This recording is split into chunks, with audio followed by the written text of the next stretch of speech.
जंग के बीच अब तेल की सप्लाई को लेकर पूरी दुनिया की चिंता बढ़ती जा रही है। खबरें सामने आ रही हैं कि ईरान अब दुनिया को तेल की बूंद बूंद के लिए तरसाने की तैयारी कर रहा है। स्ट्रेट ऑफ हॉर्मुज लगभग बंद करने के बाद ईरान अब तेल सप्लाई के एक और अहम रास्ते को हूती विद्रोहियों की मदद से बंद करने की प्लानिंग कर रहा है।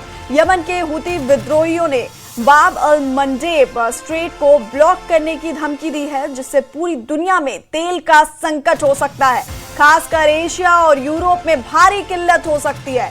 यमन स्थित ईरान समर्थित हूती विद्रोहियों ने धमकी दी है कि वो किसी भी वक्त बाब अल मंडेब स्ट्रेट को बंद कर सकते हैं। रिपोर्ट में दावे किए जा रहे हैं कि अगर अमेरिका और इजराइल ईरान के खिलाफ हमले जारी रखते हैं तो ईरान हूतियों के साथ मिलकर बाब अल मंडेब से गुजरने वाले जहाजों का रास्ता रोक सकता है। तो बाब अल मंडेब को बंद करने की धमकी ईरान की तरफ से दी गई है। ईरान अब दुनिया को तेल की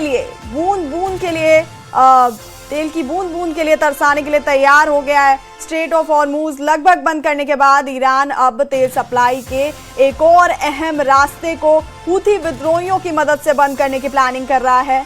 हूती विद्रोहियों ने बाब अल मंडेब स्ट्रेट को ब्लॉक करने की धमकी दी है, जिससे पूरी दुनिया में तेल का संकट हो सकता है। खासकर एशिया और यूरोप में भारी किल्लत हो सकती है।